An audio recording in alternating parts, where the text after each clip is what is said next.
আশা করি ভালো আছো। আজ অনেকদিন পর একটা ঘটনা তোমার সঙ্গে শেয়ার করছি। ঘটনাটা আমার এক বন্ধু সৌরভের কাছ থেকে আমি রিসেন্টলি শুনেছি, কিন্তু আসল ঘটনাটা প্রায় 16-17 বছর আগেকার। বন্ধু এখন চাকরি সূত্রে কলকাতার বাসিন্দা হলেও তাদের গ্রামের বাড়ি হুগলির একটা গ্রামাঞ্চলে।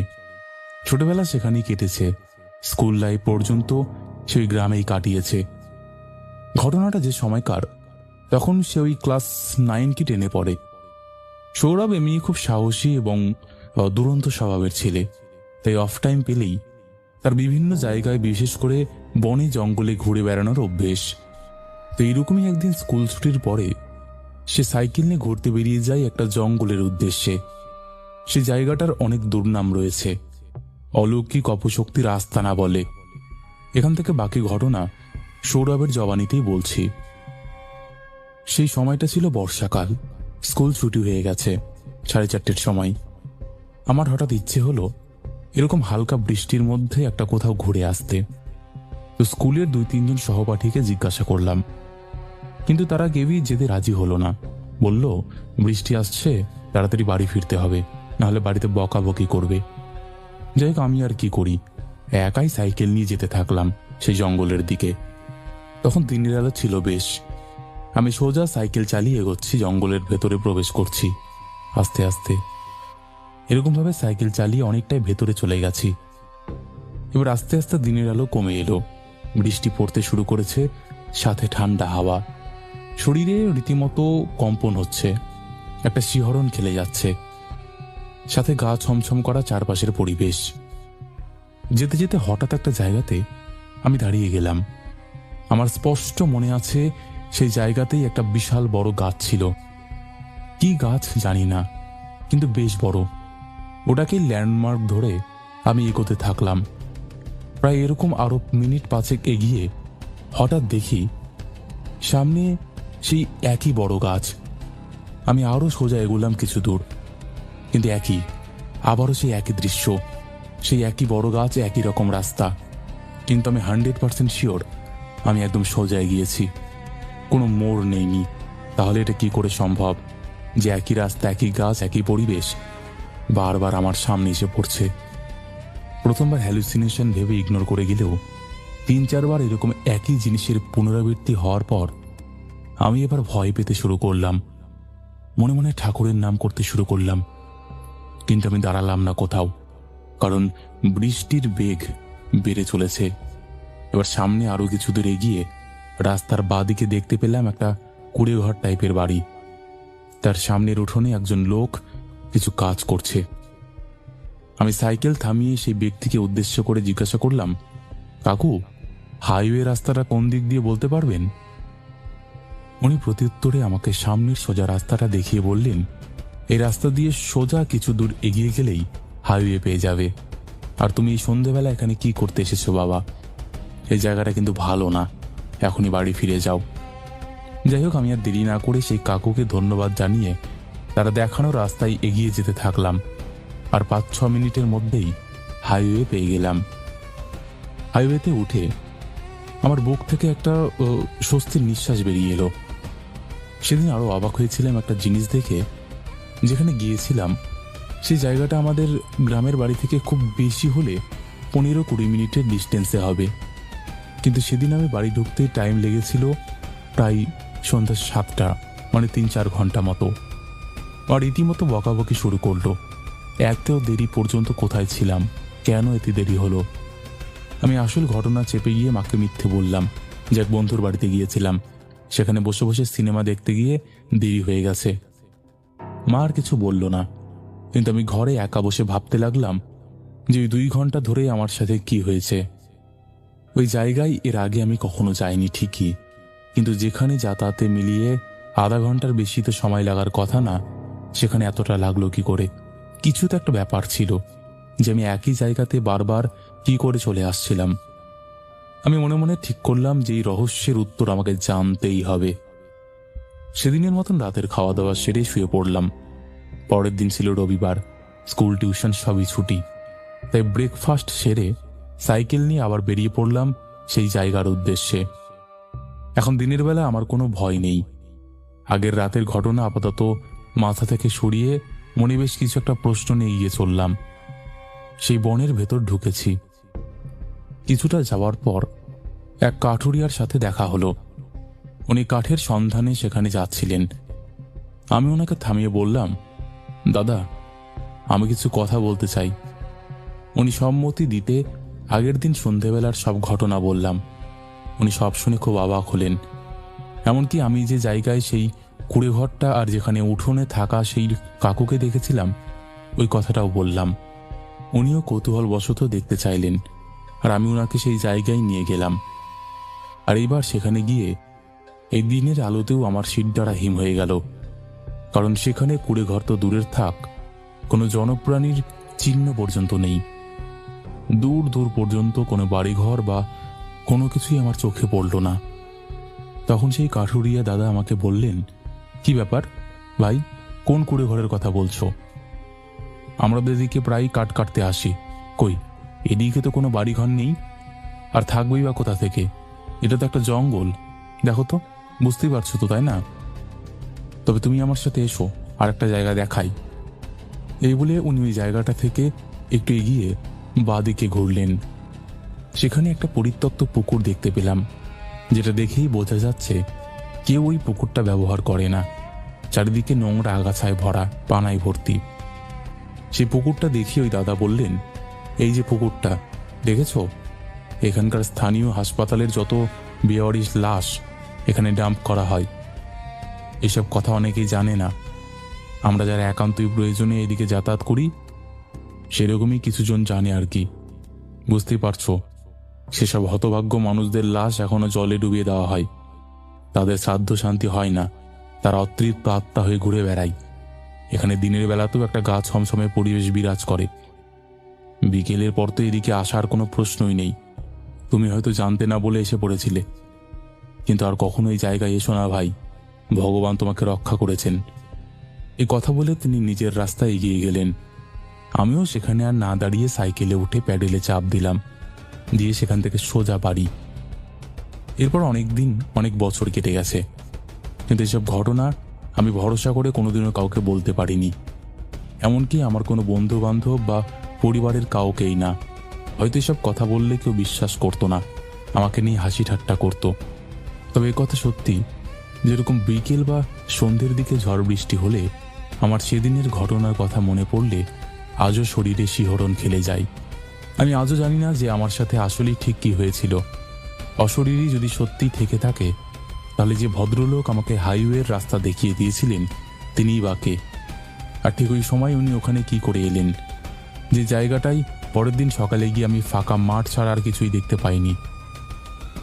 অমিতা, এই ছিল আমার একটা ক্লোজ ফ্রেন্ডের জীবনের একটা সত্যিকারের ঘটনা। ভালো লাগলে অবশ্যই ভৌতিক কথা পরিবারের সাথে শেয়ার করো। আর এই ঘটনাটা শুনে আমার মনে একই প্রশ্ন তৈরি হচ্ছে যে বিষয়টা আসলেই কি ছিল। যদি এই রহস্যের কোনো রকম উত্তর জানা থাকে তাহলে অবশ্যই জানিও। আমাদের ভৌতিক কথা পরিবার আরো অনেক বড় হোক, প্রতিবারের মতন এই কামনাই করি। এক লাভ। থ্যাংক ইউ গো, থ্যাংক ইউ। অনেকদিন পর ঘটনা পাঠালে দেখলাম। যাই হোক, আশা করছি বন্ধুরা তোমাদের এই ঘটনাটা ভালো লেগেছে। কেমন লেগেছে অবশ্যই তোমরা জানিও। দেখো, পৃথিবীতে যেরকম খারাপ আত্মা থাকে সেরকম কিন্তু ভালোও থাকে। ভালো খারাপ নিয়ে পৃথিবী। হয়তো সে সেদিন এসেছিল তাকে রক্ষা করতে, নাহলে তার বড় কিছু হয়ে যেতে পারত। হয়তো তার মায়া লেগেছে, জানি না বিষয়টা কি, কিন্তু এরকম অনেক ঘটনা ঘটে, এর অনেক দৃষ্টান্ত আমাদের কাছে আছে, তাই না? যাই হোক, তোমাদের কেমন লেগেছে তোমরা অবশ্যই জানিও। আশা করছি ভালো লেগেছে। এরকম ঘটনা তোমরা যদি আরো শুনতে চাও অবশ্যই কমেন্ট করো। তোমাদের কাছেও এমন ঘটনা বা এরকম ভৌতিক ঘটনা জানা থাকলে অবশ্যই আমাকে টেক্সট করো হোয়াটসঅ্যাপে বা লিখে পাঠিয়ে দিও। ভালো থেকো, সুস্থ থেকো। এবার আমরা চলে যাচ্ছি পরের ঘটনাতে। হ্যালো অমিতদা, তুমি কেমন আছো? আশা করি তুমি ভালো আছো। আমি আজকে যে ঘটনাটা বলবো সেটা আমার বন্ধুর সাথে ঘটা। এখানে আমার বন্ধুর ব্যাপারে কিছু বলি। আমার বন্ধুর নাম পল্টু। সে আহমেদপুরের এক গ্রামে থাকে। গ্রামের নাম বলতে পারলাম না কিছু কারণের জন্য। পল্টু পেশায় ড্রাইভার। সে একটা বোলেরো গাড়ি চালায়। আমার বন্ধু খুব সাদাসিধে ও সরল প্রকৃতির আর হাসি খুশি মানুষ। সে অনেক সময় গরিব মানুষের কাছ থেকে অল্প ভাড়া নিয়েও তাকে নামিয়ে দেয়। তো একদিন সে প্রোগ্রাম করে বাড়ি ফেরার পথে একটা মেয়েকে দেখতে পাই, আর এখান থেকেই ঘটনাটার শুরু। ঘটনাটা আমার বন্ধু যেভাবে বলেছিল সেভাবেই তোমাকে বলছি। হঠাৎ করে তাদের গ্রামে আদিবাসী পাড়া থেকে তার ফোন আসে। বলে গ্রামের একটা অল্প বয়সী মেয়ে একটা ছেলেকে ভালোবাসতো। সেটা বাড়িতে জানাজানি হওয়ার পর তাকে মারধর ও বকাবকি করে। সে মেয়েটা রাগের মাথায় গায়ে আগুন লাগিয়ে দেয়। তখন পল্টু সেখানে যায় গাড়ি নিয়ে। তারা যে হাসপাতালে নিয়ে যাবে তাদের তেমন টাকা পয়সাও নেই। এদিক ওদিক করে 10,000-এর মতন টাকা নিয়ে পল্টু মেয়ের বাবা আর আরেকজনকে নিয়ে হাসপাতালে নিয়ে যায়। সেই ডাক্তার দেখে তাদেরকে শিউরি হাসপাতালে পাঠিয়ে দেয়। সেখান থেকে তাদেরকে বর্ধমান হাসপাতালে পাঠিয়ে দেওয়া হয়। তো তারা সবাই মিলে বর্ধমান হাসপাতালে যেতে থাকে। রাস্তায় মেয়েটি প্রচণ্ড চিৎকার করতে থাকে।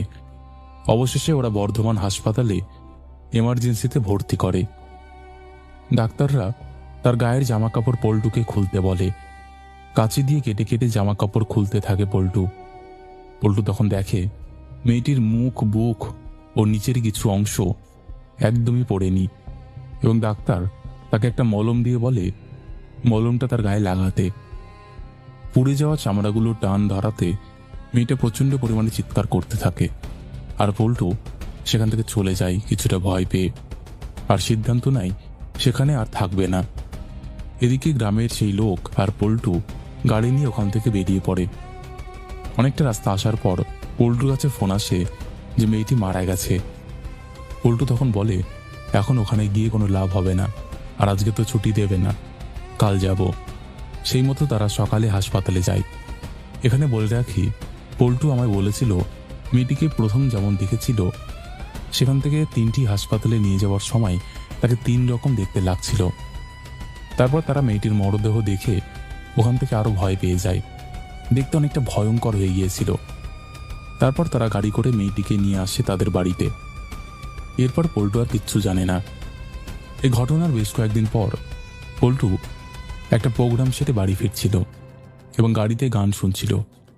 হঠাৎ সে সেই আদিবাসী পাড়াতে ঢুকেই গাড়ির হেডলাইটে দেখে একটি মেয়ে মাথায় গামছা নিয়ে ফোনে কথা বললে যেরকম হয় সেরকম করে দাঁড়িয়ে আছে। পল্টু ভাবল রাতে কোনো মেয়ে বাথরুম করতে বেরিয়েছে। পল্টু অত গুরুত্ব না দিয়ে পাশ কাটিয়ে চলে যায়। কিছুটা গিয়ে আবার দেখে সে মেয়েটি আবার সামনে। সে আবার কিছু না বলে আবার পাশ কাটিয়ে চলে যায়। আবার কিছুটা গিয়ে সে আবার সে মেয়েটাকে দেখতে পায়। এবার সে ভয় পেয়ে যায় এবং ভীষণ পরিমাণে গালিগালাজ করতে থাকে। তখন ওই মেয়েটা কিছু একটা বলে, আর সেটা ছিল এরকম, তুই আজকে বেঁচে গেলি, যা, তোর কপাল অনেক ভালো। পল্টু এই বিষয়টা জানাই। তারপর তার আত্মার শান্তির জন্য অনেক কিছু করা হয়। এই ঘটনার কয়েকদিন পর পল্টু আবার কাজ থেকে ফিরছিল। ফেরার পথে ওদের আহমদপুর ঢোকার আগেই রাস্তার ধারে একটা বট গাছ আছে। বেশ কয়েকদিন আগে ওই গাছে একটা মেয়ে গলায় দড়ি দিয়েছিল। পল্টু যে রাতে বাড়ি ফিরছিল সেই রাত্রে ছিল অমাবস্যার রাত। ঠিক গাড়িটা ওই বট গাছের তলায় আসতেই পল্টুর মনে হলো কে যেন সামনে দিয়ে সরে গেল এবং তার গাটা যেন অনেক ভারী লাগতে শুরু করলো। গ্রামে ঢোকার আগেই সবকিছু যেন স্বাভাবিক হয়ে গেল। পল্টু যখনই ওই রাস্তা দিয়ে যেত তার মনে হতো কেউ যেন তার পিছু নিয়েছে। ঠিক নির্দিষ্ট দূরত্বে এসে তার মনে হতো যে পেছন করছিল সে আর নেই। সেরকমই আরেকদিন পল্টু কাছ থেকে বাড়ি ফিরছিল। সেদিনটা ছিল 1 বৈশাখ 2020। বাড়ি ফেরার পথে এই বটগাছটার কিছুটা পেরিয়ে আসার পর একটা টার্নিং নিতে গিয়ে তার বড়সড় অ্যাক্সিডেন্ট হয়ে যায়। একটা বড় লরির সাথে গিয়ে সে মেরে দেয়, প্রায় মরার মতন অবস্থা। পল্টুকে নিয়ে তার বাড়ির লোক হাসপাতালে নিয়ে যায়। ডাক্তার বলেছিল তার বাঁচার কোনো আশা নেই, তার বুকের হাড় ভেঙে গেছে। ডাক্তার অনেক চিকিৎসা করে, রড দিয়ে সবকিছু করে অপারেশন করা হয়। তারপর তাকে বেডে দেয়। বেডে দেওয়ার 5 ঘন্টা পরেও তার জ্ঞান আসে না। ডাক্তার অনেক চেষ্টা করেও ব্যর্থ হয়। তখন ডাক্তার বলে ওর জ্ঞান না ফিরলে কোমায় চলে যেতে পারে। এই কথা শুনে পল্টুর বাড়ির লোক অনেক ভেঙে পড়ে। এখানে একটা কথা বলে রাখি, পল্টুদের গ্রামে সব থেকে জাগ্রত মনসা ঠাকুর আছে। সারা গ্রামের একটাই ঠাকুর, খুব জাগ্রত। তখন পল্টুর মা সেই ঠাকুরের বাড়ি যায় ছেলের জন্য, এবং সে পুরোহিতকে সব কথা বলে। সব শুনে পুরোহিত বলে যে তোর ছেলের পেছনে এক শাকচুন্নি পড়েছে, সে তাকে মেরে ফেলতে চাই এবং তার সঙ্গী করতে চাই, কারণ অমাবস্যার রাতে সেই শাকচুন্নি ওখানে ঘোরাফেরা করছিল। সে সময় তোর ছেলে তার সামনে এসে পড়ায় এবং তাকে আঘাত করাই সে রেগে যায়। তোর ছেলের কপাল ভালো যে কোনো অলৌকিক ভালো শক্তি থাকায় সে শাকচুন্নি তাকে প্রাণে মারতে পারেনি। তারপর সেই পুরোহিত কিছু ফুল মায়ের পায়ে ঠেকায় আর চাল জল দেয়, আর বলে এই ফুলটা তোর ছেলের মাথায় ঠেকাবি আর বালিশের নিচে রেখে দিবি, চাল জলটা খাইয়ে দিবি, ভালো হয়ে যাবে। তারপর সত্যি সত্যি সে আস্তে আস্তে ভালো হয়ে ওঠে। বর্তমানে সে এখনো গাড়ি চালায়। আঘাত লাগার ফলে ঠিকঠাক হাঁটতে পারে না, তবুও সে এখন সুস্থ। আজ এখানেই শেষ করলাম। ঘটনাটা একদম সত্যি, মিথ্যা নয়। পল্টু এখন আমার ভালো বন্ধু। ঘটনাটা তোমাদের কেমন লাগলো তা কমেন্ট করে জানিও। তোমরা ভালো থেকো, সুস্থ থেকো।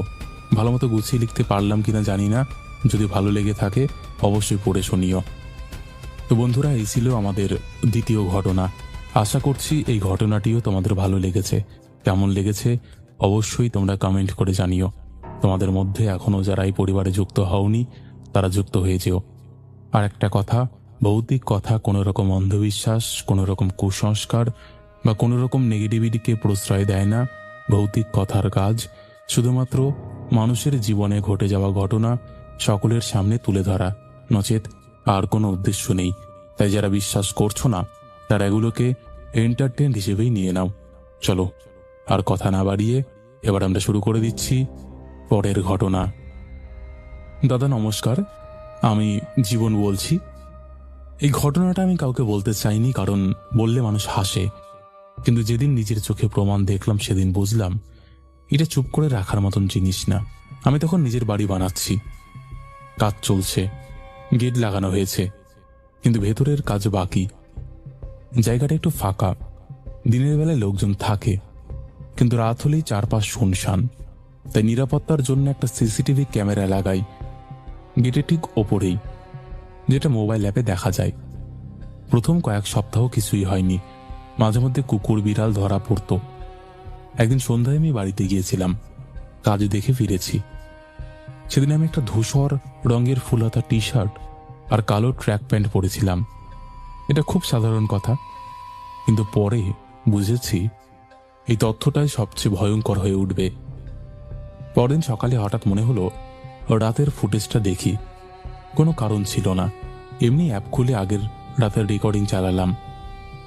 রাত 12টা 1টায় কিছুই নেই। 2টার সময় ফাঁকা রাস্তা। 3:07 স্ক্রিনে একজন লোককে দেখলাম গেটের সামনে এসে দাঁড়াতে। প্রথমে কিছু অস্বাভাবিক লাগেনি, ভাবলাম হয়তো কেউ ভুল করে এসেছে। কিন্তু লোকটা দরজায় হাত দিল না, কলিং বেলও নেই, তাও ধাক্কা দিল না। সে শুধু গেটের দিকে মুখ করে দাঁড়িয়ে রইল, একদম স্থির। আমি ভিডিওটা একটু এগিয়ে দিলাম। 3:15, 3:30, 4টা। লোকটা এখনো একইভাবে দাঁড়িয়ে। তখন বুকের ভেতর কেমন একটা অস্বস্তি শুরু হলো, কারণ কেউ 1 ঘন্টা ধরে একইভাবে দাঁড়িয়ে থাকতে পারে না। তখনই আমার চোখে পড়ল লোকটার জামার দিকে। আমি জুম করলাম আর শরীরটা ঠান্ডা হয়ে গেল। লোকটার পরনে হুবহু সেই ধূসর টি শার্ট আর কালো ট্র্যাক প্যান্ট, যেটা আমি গতকাল পরেছিলাম। এমনকি প্যান্টের হাঁটুর কাছে যে ভাঁজটা পড়েছিল সেটাও একই। আমি নিজেকে বোঝালাম যে এটা কাকতালীয়, কিন্তু ঠিক তখনই লোকটা ধীরে ধীরে মাথা তুলল আর ক্যামেরার দিকে তাকালো। লাইভ ভিশনে মুখটা পরিষ্কার দেখা গেল। সেটা আমার মুখ, একদম আমার মতন। চুলের কাট, ভরুর দাগ, চোখের গঠন সব। আমি ভয় পেয়ে ফোনটা নামিয়ে রাখলাম। কয়েক মিনিট পর আবার সাহস করে ভিডিওটা চালু করলাম। ঠিক তখনই লোকটা গেটের দিকে মুখ না করে পুরো শরীর ঘুরিয়ে ক্যামেরার দিকে এগোতে শুরু করলো। ধীরে ধীরে ক্যামেরার নিচে এসে দাঁড়ালো। আমি মোবাইলটা সঙ্গে সঙ্গে ছুঁড়ে ফেললাম, আর আমি অনুভব করলাম কেউ যেন আমার ঘাড়ের পেছনে দাঁড়িয়ে আছে। নিঃশ্বাসের গরম বাতাস কানের পাশে এসে লাগছে। আমি ধীরে ধীরে ঘাড় ঘোরালাম, কিন্তু ঘরে কেউ ছিল না। সে রাতে আমি আর ঘুমোতে পারিনি। পরদিন সকালে সাহস করে বাড়িতে গেলাম। গেটের সামনে সেখানে একটা লোক দাঁড়িয়েছিল। সেখানে পায়ের ছাপ ছিল, কিন্তু অদ্ভুতভাবে ছাপগুলো ভেতরের দিকে মুখ করা, যেন কেউ গেটের ভেতর থেকে বাইরে দাঁড়িয়েছিল। আমি তখনও পুরো ব্যাপারটা বিশ্বাস করতে পারছিলাম না। ঠিক তখনই ফোনে নোটিফিকেশন এলো, ক্যামেরা লাইভ। আমি অ্যাপ খুললাম, আর সেই মুহূর্তে আমার বুকের ভেতর সবকিছু থেমে গেল। আর আমি যা দেখলাম তা দেখে আমার শরীর এক মুহূর্তের জন্য জমে গিয়েছিল। কারণ লোকটা ক্যামেরার একদম সামনে দাঁড়িয়েছিল, গেটের বাইরে নয়। আমার নতুন বাড়ির ভেতরের ক্যামেরা অ্যাঙ্গেল এমন ছিল যে গেটের ভেতরের জায়গাটা খুবই কম ধরা পড়ে, কিন্তু সে ঠিক সেই জায়গাতেই দাঁড়িয়েছিল যেখানে রাতের বেলায় কোনো মানুষ ঢুকতে পারার কথা না, কারণ তালা দেওয়া ছিল আর চাবিটা আমার কাছেই ছিল। লোকটা স্থির হয়ে দাঁড়িয়েছিল, তার মাথাটা একটু নিচ আর শরীরটা অদ্ভুতভাবে বাঁকা ছিল, যেন কেউ ইচ্ছে করে নিজের শরীরটাকে ভুল কোণে রেখে দিয়েছে। আমি লাইভ ফুটেজ বন্ধ করে আবার চালু করলাম। ভাবলাম নেটের সমস্যা, কিন্তু চালু করতে দেখি সে আগের জায়গায় নেই। আমি তখন নিজেকে বোঝানোর চেষ্টা করছিলাম যে ভয় পেয়ে ভুল দেখেছি। ঠিক সেই সময় আমি একটা শব্দ পেলাম, কেউ যেন মাটির উপর খালি পায়ে হাঁটছে। টুপ টুপ শব্দটা ধীরে ধীরে ক্যামেরার দিকে এগোচ্ছে। আমি দাঁড়িয়ে কাঁপছিলাম। ঠিক তখনই ফোনে আবার নোটিফিকেশন এলো, মোশন ডিটেক্টেড। আমি আর সাহস করে ভিডিও না খুলে শুধু স্ক্রিনে তাকিয়ে থাকলাম। এরকম বারবার মোশন ডিটেক্ট হতে থাকলো, আর আমি ভয়ে কাঁপতে থাকলাম। মোটামুটি তারপরে 6 মাস সেখানে কাজ বন্ধ ছিল। ক্যামেরা আমি ভয়ে খুলে নিয়েছিলাম, কিন্তু সত্যি কথা বলতে তারপরে বাড়িও হয়েছিল, সবই হয়েছিল, কোনো সমস্যা হয়নি। এবং বর্তমানে আমি সেখানেই আছি। যদিও সেই নতুন বাড়িতে ঢোকার সময় আমি যোগ্য করে ঢুকেছিলাম, এখন আর সেগুলো ফিল হয় না। যাই হোক, আশা করছি ভালো লাগবে। ভালো লাগলে অবশ্যই পড়ে শুনিও।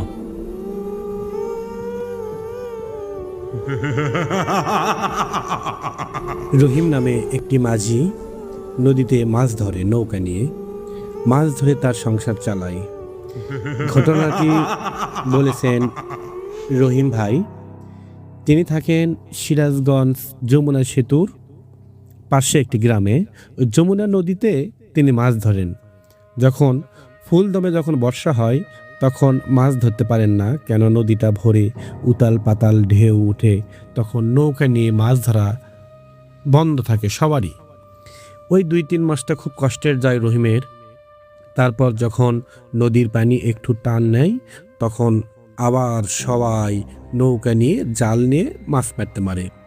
সারা রাত মাছ মেরে সকালে আড়তে বিক্রি করার পর যে টাকা পায় ওই টাকা দিয়ে হাট বাজার সমস্ত কিছু করে সংসার চলাই। রহিমের 2টা বাচ্চা, 2টা ছেলে, একটা বড় একটা ছোট, এবং তার বউ এবং রহিম। 4টা ফ্যামিলির লোক, ছোট্ট ফ্যামিলি, সংসার চলে মাছ বিক্রি করে রহিমের। তো এরকম করে মাছ মারতে মারতে একসময় একদিন ঠিক রাত 10টার দিকে রহিম নৌকা নিয়ে জাল নিয়ে মাছ মারার জন্য নদীতে বের হয়ে যায়। নদীতে জাল মারতে মারতে মারতে বেশ কিছু ভালোই মাছ পায়, রুই মাছ, মিরকা মাছ, এরকম কিছু মাছ পায় রহিম।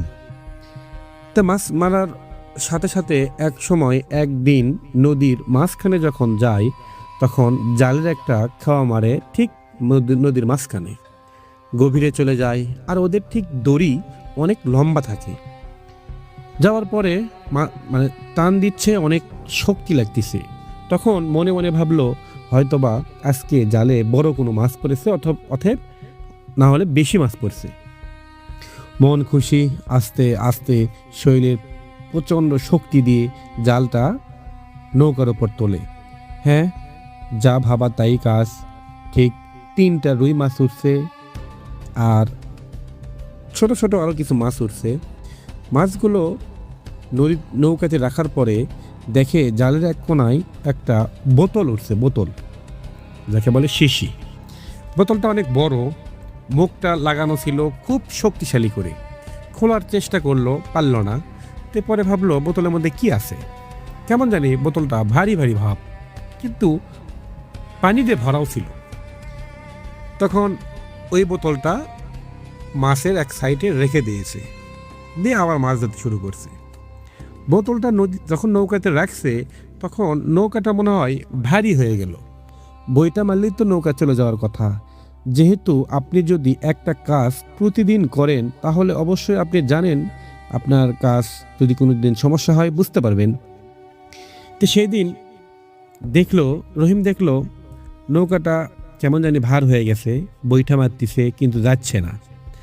তো এরম করতে করতে আকাশ দমকা মেঘে ঢেকে আসলো পুরোটা। চাঁদের আলো ছিল, হঠাৎ করে অন্ধকার। বাতাস তখন আস্তে আস্তে জাল মারতেছে আর নদীর তীরে আসতেছে। জাল মারে নদীর তীরে আসে, আস্তে আস্তে নদীর একটা কিনারায় এসে যায় এবং তখন বলতেছে তাহলে আর একটা জাল মারার পরে মাছ উঠলে উঠলো, না উঠলে যে মাছগুলো পাইছি বেশ আজকে ভালো মাছ পাইছি, এসব কিছু সকালে বিক্রি করব। তখন বাজে রাত 4টা। তখন এমন জোরে ঝমঝম করে বৃষ্টি হতে শুরু করে। তখন এইরকম বৃষ্টি দেখে তখন ওই নদীর তীরে একটা টিনের একটা চাল ছিল, ওই চালের নিচে যে বসে আছে। ভাবলো এই অবেলায় আর গাও ভিজাবো না, সর্দি জ্বর আসতে পারে। তখন ওখানে বসে আছে। তো বসে থাকতে হঠাৎ করে তার মনে পড়লো ওই বোতলের কথা।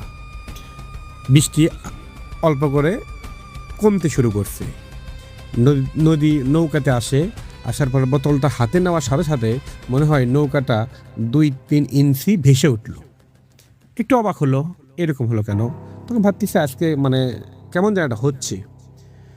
তখন ধমকা করে আবার বৃষ্টি শুরু হলো। তখন আবার চলে গেল টিনের চালে। তখনটা হাতে ছিল রহিমের ওই বোতলটা কি আছে দেখার জন্য কৌতূহল বশতে এইদিকে বৃষ্টি হচ্ছে, কাজনে বসে আছে, বোতলটা খোলার চেষ্টা করে। ঠিক 10 থেকে 15 মিনিট পর অনেক পরিশ্রম করার পরে বোতলটার মুখ খুলতে পারে। বোতলটার মুখ খোলার সাথে সাথে দেখে বোতলের ভিতর থেকে হালকা হালকা করে ধোঁয়া বের হতে শুরু করছে। কিন্তু সাধারণত ধোঁয়া সাদা হয়, কিন্তু ওই ধোঁয়াটা প্রচুর কালো। তখন ওই কালো ধোঁয়া দেখে জোরে ফেলে দেয়। তখন বাঁশের সাথে বাড়ি খেয়ে বোতলটা ভেঙে যায়। তখন ইট ভাটার মতো দিনকে ধোঁয়া বাড়ায়, এরকম করে কালো ধোঁয়া বেরোতে শুরু হয়েছে ওই চালের পাশ থেকে। ভয় তখন মনে হয় রহিমকে একবারে আপন করে নিয়েছে। ভয়ে মুখ শুকে গেছে। মনে হচ্ছে কেউ পিছন থেকে ধাক্কা মারতেছে, মনে হচ্ছে কেউ সামনে থেকে টেনে নিয়ে যাচ্ছে, মনে হচ্ছে কেউ আমাকে মাটির নিচে খুশে ধরবে, এরকম মনে হচ্ছে, অনুভূতি হচ্ছে। যখন ভয় হয় তখন এরকম মনে হয়। শরীরের মধ্যে একটু শিরশির ভাব চলে যাচ্ছে। অল্প একটু মধ্যে ধোঁয়াটা ভ্যানিশ হয়ে যায়। তখন এদিক বৃষ্টি হচ্ছে, কিন্তু তখন লক্ষ্য করে দেখে ওই নৌকাতে কিছু একটা দেখা যায় কালো। কিছু একটা করতেছে, কিন্তু শব্দ হচ্ছে, মনে হচ্ছে চপ চপ চপ করে শব্দ হচ্ছে, তারপর খসখস শব্দ হচ্ছে, মনে হচ্ছে কেউ কিছু খাচ্ছে। তো ভাবলো কুকুর গেছে মাছ খাচ্ছে। তখন ভাবলো না, এত রাতে বৃষ্টির মধ্যে কুকুর কে আসবে, কেমন করে আসবে? তার মধ্যে পানির নৌকা ভাসতেছে, কুকুর তো নামতেও পারবে না। এরকম করে বিশ্বাস করে বসে থাকলো। অল্প একটু পর আবার লক্ষ্য করে দেখে 2টা লাল লাল আলো দেখতে পায়। কিরে 2টা লাল আলো কিসের? তখন হাতের থাকা টর্চ লাইটটা নৌকার উপর ধরে এবং দেখে কালো একটা অবয়বের মতো কি জানি মাছ খাচ্ছে। ওই লাইটের আলো পড়ার সাথেই যখন ওই রহিমের দিক তাকাইছে তখন দেখে রক্তের মতো চোখ, দাঁত বিশাল বড় বড়। তখন বুঝতে পারছে কে কে কে বলতে দৌড় মারতে শুরু করছে, দৌড় করতে শুরু করছে। নৌকার উপর উঠবে তখন ওই অবয়বটা পানির মধ্যে ঝাঁপ মারে। তখন রহিম যেহেতু মাছ বিক্রি করে সংসার চালায়, মাছ তো বাঁচাইতে হবে, তাছাড়া বাজার করবে কেমন করে? লাফ মেরে নৌকাতে ওঠার পর দেখে একটা মাছও নেই, শুধু কাটা পড়ে আছে আর রক্ত পড়ে আছে। তখন রহিম বুঝতে পারল এই মাছটা কোনো শয়তান জিন খেয়ে ফেলে দিয়েছে। জিন কোথায় থেকে আসলো, কিভাবে আসলো, উনি কিন্তু স্বপ্নেও ধারণা করেনি। এত বছর ধরে মাছ মারে কখনো কোনো দিন অলৌকিক কিছু দেখেনি, আজকেই রহিমের প্রথম দিন।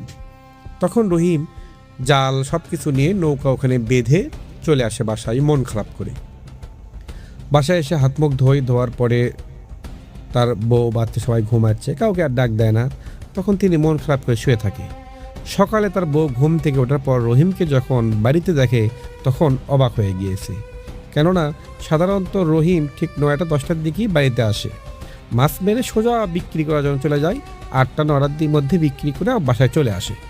আজকে কি হইল, আজকে কোনো বাসায় ডাক দেয়, ওঠে বলতেছে আজকে মাছ পাইনি, বললে সবাই ভয় করবে, যাইতে দেবে না, আর এই জন্য বলল মাছ আজকে পাইনি। তখন রহিমের বউ বলে, একদিন পাওনিরা কি হয়েছে, কালকে পাবে, ধৈর্য হারা হইও না, আল্লাহ ভরসা, আজকে আমাদের দিনপথ ঠিক কাটবে, আল্লাহ কখনো কাউকে না খেলে মারে না, আল্লাহর ওপর বিশ্বাস রেখে। তখন পরের দিন রাতে আবার রহিম মাছ মারতে যায়। কিন্তু আজকে মাছ মারতে যাওয়ার সময় কেন যেন ওর গিয়ে একটা ভয় ভয় ভাব হচ্ছে। তখন নদী ঘিরায় এবং জাল হাতে নেয়, আজকে ব্যাগ নিছে, ব্যাগে মাছ রাখবে, মাছ মারতে শুরু করে। আজকে কেমন জানি মানে পুরোটাই মেঘলা মেঘলা ভাব। মাছ মারতে শুরু করে, মাছ পায়, মোটামুটি মাছ পায়, মাছ তোলে, কেমন জানি আর নৌকার মধ্যে একটা মনে হচ্ছে আয়টা কেউ বসে আছে, ভারী এটা কেউ, ভার ভাব, ঠিক কালকের মতো। তখন রহিম ভাবে, এই বোতলটা পাওয়ার পর থেকে আমার এরকম হচ্ছে। 5-10টা মাছ পাই, বেশি পায় না। তখন ভাবলো আজকে আমি মাছ মারবো না, ঠিক রাত 2টা বাজে চলে আসবে। তখন নৌকা নিয়ে আস্তে নৌকা মনে হয় নিচতে কে জানি টান দিয়ে ধরে রাখছে, আসতেছে না। তখন রহিম ভাবে, কেরে আজকে নৌকা কি হইল, যাচ্ছে না কেন, পানি ভরপুর, বইটা ডুবা দিচ্ছে, বইটা তলিয়ে যাচ্ছে। তখন ক্ষণিকের মধ্যে অল্প একটু পর দেখে নৌকাটা ঠিক ওই কোনারে ওই অবয়বটা বসে আছে। বস থেকে আবার মানে খাওয়ার চিবানার শব্দ পাচ্ছে। লাইট ধরে দেখে ওই অবয়বটা, চোখ রহিমের দিক চেয়ে আছে এবং মাছ খাচ্ছে, দাঁত বিশাল বড় বড়। রহিম আল্লাহর নাম নিয়ে মানে দোয়া দরুদ শুরু করছে আর বলছে, কে তুই পুরোদিন আমার মাছ খাইতে শুরু করছিস, বলতেছে আমারে মাছ খাইতে দে, না হলে তোরে খেয়ে ফেলে দেবো। এই কথা শুনে রহিম বলতেছে, যত কিছু হয়ে যাক না কেন, আজকে যদি মাছ খাই তাহলে আমি আজকে সংসার চালাতে পারবো না। তখন হাতের বৈঠা নিয়ে জোরে একটা বাড়ি দেয়, দেওয়ার পর ওই অবয়বটা পড়ে যায়, পানির মধ্যে চলে যায়, লাফ মারে চলে যায়, ভ্যানিশ হয়ে যায়। যেটুকু মাছ আছে মাছ নিয়ে কষ্ট করে নদী তীরে আসে, ব্যাগে মাছ তোলে, 4-5টা মাছ খেয়ে ফেলে দিয়েছে। মাছটা নিয়ে বাজারে চলে যায়, মাছটা বিক্রি করে বাজার করে বাড়িতে চলে আসে। তার বউ ভাবতেছে আজকে মাছ পাইছে, অল্প হলেও পাইছে, দেখ সমস্যা নেই। রহিমের মনের মধ্যে চিন্তা, টেনশন। তখন তার বউ বলে, কি হয়েছে, তোমার কোনো প্রবলেম? বলতেছে না, কোনো সমস্যা নেই। তখন চিন্তায় রহিম একটু ভেঙে পড়ে। সেই রাতে মাছ মারতে যায় না রহিম। তার বউ বলে, আজকে যাবে না? রহিম বলল, না, আজকে মাছ মারতে যাব না। ঠিক রাত 2টা হঠাৎ করে রহিম স্বপ্নে দেখে ওই জিনটা বলতেছে, আমি তোর মাছ খাইছি, মাছ খাওয়ার কারণে তুই আমাকে বাড়ি মেরে আঘাত দিয়েছিস, আমি আঘাত পেয়েছি, আজকে তুই মাছ মারতে আসিসনি। হ্যাঁ, আজকে তুই ঠিকই আসিসনি, কিন্তু আমি তোকে ঠিক ভাগ মতো পাবো আর তোর ক্ষতি করব এবং তোর সন্তানদেরকেও আমি মেরে ফেলে দেব। মাছ আর আমি খাবো না, এবার তুই আমাকে আঘাত করছিস, এবার আমি তোর ফ্যামিলির লোকদেরকে খেয়ে ফেলে দেব। হে হে হে হে হে হে।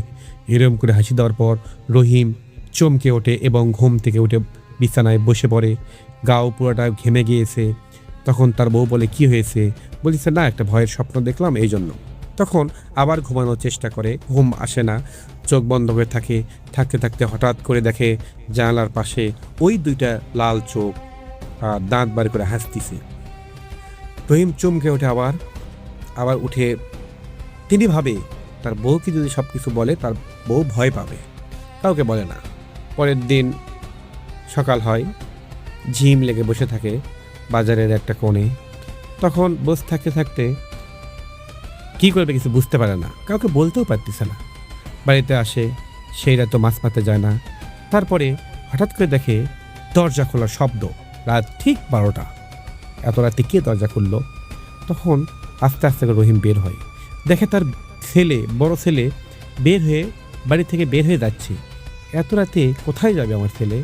ডাক দেয়, এই সোহাগ, সোহাগ, কোথায় যাবি তুই? সোহাগ কোনো কথা শোনে না। রহিম তখন আস্তে আস্তে হেঁটে যায়। যাওয়ার পরে পিছন দিক চেয়ে দেখে তার বউ ঘুম থেকে উঠছে। বলে, কি হয়েছে? বলে, তোমার ছেলে কোথায় জানি চলে যাচ্ছে। তখন রহিমকে যখন হাত দিয়ে ধরে, তখন রহিম আচমকা চমকে ওঠে। বাবা! তখন রহিম বলে, সোহাগ তুই কই যাবি? বলে, আমি তো ঘুমাচ্ছিলাম, আমি এখানে কেমন করে আসলাম?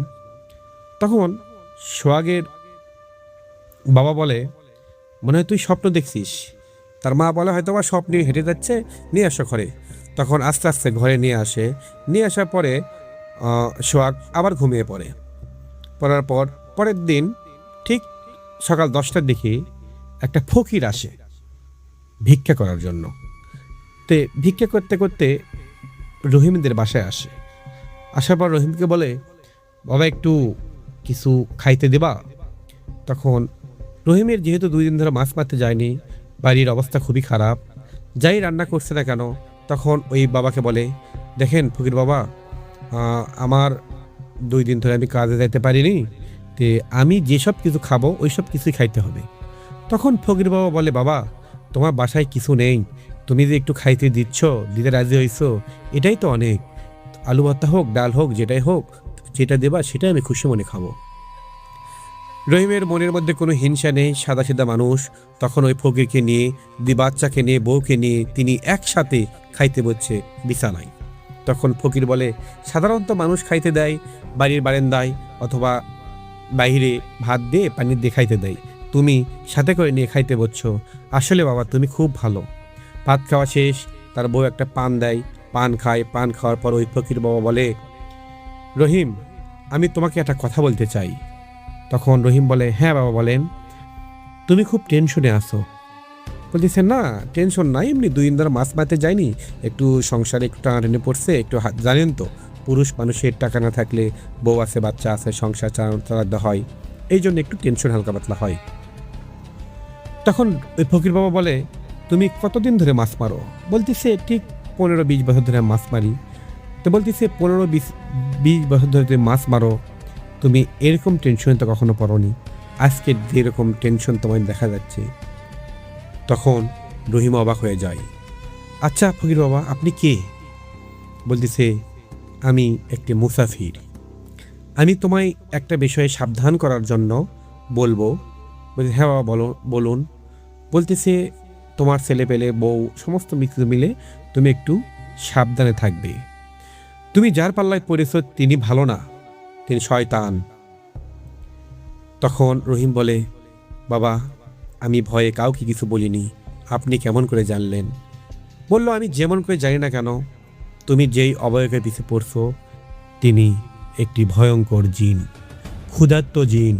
ওই ক্ষুধার্ত জিন তোমার থেকে সমস্ত মাছ খেয়েছে। তুমি 2 দিন ধরে মাছ মারতে যাওনি এবং একদিন মাছ খাওয়ার সময় আঘাত করো, সম্পূর্ণ মাছ না খাওয়ার কারণে তিনি রাগান্বিত হয়ে চলে গেছে এবং তোমার স্বপ্নের মাঝে তোমার বাড়ির আশেপাশে এসে তোমায় ডিস্টার্ব করতেছে। গতকাল রাতে তোমার ছেলে যখন ঘুম থেকে উঠে বের হয়ে যায়, তখন তুমি ভাবছিলা ঘুমের ঘোরে হয়তোবা বাসা থেকে বের হতে যাচ্ছে, কিন্তু তা না, ওইটা ওই জিনের মাধ্যমে তোমার ছেলেকে নিয়ে যাওয়ার জন্য চেষ্টা করছিল। যদি বাসা থেকে বের হয়ে যেত তাহলে তোমার ছেলে আর বেঁচে থাকতো না। তোমার ছেলে পেলে বউ সন্তান সবাইকে তুমি একটু সাবধানে রাখো, এটা কিন্তু ওই জিনের একটা ধোঁকা, ওই জিন তোমার পিছনে পড়ে আছে তোমার ক্ষতি করার জন্য। তখন অবাক হয়ে চমকে ওঠে, ভয়ে আত্মনাদ বলে, বাবা সত্যি সত্যি আমি কয়েকদিন ধরে খুব সমস্যায়, আপনি তো সব কিছু জানেন, আমি জানি না আপনি কে। তখন কথা বলার পর বলতেছে, আমি চলে গেলাম, আমি শুধু একটা কথাই বলে রাখি, তুমি ভালো একটা হুজুর অথবা কবিরাজের কাছে যাও, তুমি এখনো সময় আছে। বলে যখন বাড়ির গেট থেকে বের হয়ে যায় ওই ফকিরটা, অল্প একটু পর ফকিরের পিছনে যখন লাগে, তখন বাড়ির গেট থেকে রহিম বের হওয়ার পর দেখে ওই ফকির আর নেই। অনেক খোঁজাখুঁজি করে, ওই ফকিরকে আর পায় না। কিরে ক্ষণিকের মাঝে কোথায় গেল ওই বৃদ্ধ বয়সের মানুষটা? আর পায় না। এরই মাঝে একটি মসজিদের ইমামের কাছে যায়। যাওয়ার পর সমস্ত কিছু খুলে বলার পরে ওই মসজিদের ইমাম বলে, ওই ফকির না, ওটা একটা ভালো জিন, তোমায় সাবধান করার জন্য আসছিল। তখন বলতিছে, আমি এখন কি করব হুজুর? তখন বলতিছে, আমি তো এর কোনো চিকিৎসা করতে পারবো না, এর কোনো ব্যবস্থা করতে পারবো না। হ্যাঁ, আমি পারবো। আমার ওস্তাদ একটা হুজুর আছে, ওই হুজুরের কাছে গেলে তোমার এটা একটা সমাধান হতে পারে। ঠিকানা দেয় ওই হুজুর, মসজিদের ইমাম সাহেব। তখন তো আব্দুর রহিম চলে যায় সেই দিন সন্ধ্যার দিকে ওই হুজুরের কাছে। যাওয়ার পরে ঠিক হুজুর বলে, ইশারের পর আমি আপনার কথাগুলো শুনবো। ইশার নামাজ শেষ হয়। এইদিকে রহিমকে খোঁজার জন্য মহল্লার সমস্ত লোক বের হয়েছে। রহিম নেই, তার বাসায় তার বড় ছেলে নেই, তার বউ, ছোট ছেলে। মহল্লার সমস্ত মানুষের সাহায্য চাইছে, সবাই মিলে সাহায্য করার জন্য খুঁজতে শুরু করছে। আর এইদিকে রহিম ওই হুজুরের কাছে। হুজুর বলে, দেখো রহিম, তুমি যেই বোতলটা পাইছিলা, ওই বোতলটা যখন ভেঙে ফেলে দিয়েছো, তখন ওখান থেকে তুমি কি কিছু দেখতে পাইছিলা? বলতেছে, হ্যাঁ, ওখানে প্রচুর কালো ধোঁয়া দেখতে পাইছি। বলতেছিল, ওইটা কালো ধোঁয়া না, ওইটা হচ্ছে একটা ভয়ঙ্কর জিন। ওই জিনটা ওখান থেকে মুক্তি পেয়েছে, পাওয়ার পর ওই জিনটাই অনেক বছর ধরে না খেয়ে থাকার কারণে তোমার মাছ খাওয়া শুরু করছে। আর যখন মাছ খাইতে খাইতে দ্বিতীয় দিন যখন তুমি আঘাত করেছো, তখন আঘাত পেয়ে ওই নদীতে লাফ দিয়েছিল, এবং তুমি বাড়ির আশপাশে যাক দেখতে পাচ্ছ, ওইটা ওই জিন তোমার ক্ষতি করার জন্য ঘুরতেছে। অথচ ওই জিনটাকে কিন্তু তুমিই মুক্তি করে দিয়েছিলে। জিন, শয়তান জিন, যাকে যে মুক্তি করছে তারই ক্ষতি করার জন্য পিছিয়ে লেগেছে। এই যে তাবিজ দিলাম, আমি যতদূর সম্ভব এই তাবিজটা নিয়ে তুমি চলে যাও বাসায়, এবং দ্রুত তুমি বাসায় চলে যাও। কালকে আমি তোমার বাসায় আসবো। বলিছে, হুজুর কেন? দ্রুত যাও, তাড়াতাড়ি যাও, তোমার বাসায় যাও এখন খুব জরুরি দরকার। আব্দুর রহিম কথা শোনার পরে আর 1 মিনিট ওখানে দেরি করেনি, দ্রুত বাড়িতে যাচ্ছে। আসার পর মহল্লায় ঢোকা সাই দেখে প্রচুর মানুষ, প্রচুর মানুষ। কিরে, মহল্লার সমস্ত মানুষ কি হয়েছে? তখন দেখে তার বউ এবং ছোট সন্তান কান্না করতেছে। রহিমকে দেখার পর তার বউ জড়িয়ে ধরে বলতেছে, আমার ছোট ছেলে নেই, তুমি নেই, তোমাদের খোঁজার জন্য সমস্ত মানুষ হয়রানি হয়ে গেছে। তখন মহল্লার লোক বলতেছে, রহিম তো এসে গেছে, এখন তার সন্তানটা কোথায় আছে? সন্তানকে মহল্লার পাড়া এলাকায়, কিনারায় সমস্ত জায়গায় খুঁজি করে পায়নি। সবাই বলতেছে, তাহলে আমরা কালকে সকালে দেখবনি। সকালে দমকা হাওয়ার মতো একটা লোক ভেসে আসছে। আসার পর বলতেছে, রহিম আসো, তোমার ছেলের মৃতদেহ পাওয়া গিয়েছে। রহিমের তখন মাটির নিচ থেকে মনে হয় পা থাকবে না, তখন কান্না করতে করতে দৌড় মারছে নদীর পাড়ে। যে দেখে নৌকার উপর তার ছেলের লাশ পড়ে আছে। তার ছেলের লাশ বিভিন্ন জায়গায় ক্ষত বিক্ষত, এবং মনে হচ্ছে দাঁত দিয়ে কেউ মাংস খেয়ে ফেলে দিয়েছে। রহিম বুঝতে আর বাকি হলো না, ওই ভয়ঙ্কর জিনটা তার ছেলের জীবনটা নিয়েছে। তখন ওই হুজুরের কাছে, তখন ওই বাচ্চাকে নিয়ে চলে আসে বাসায়, এবং আমাদের ইসলাম ধর্ম অনুযায়ী দাফন কাফন করা হয়।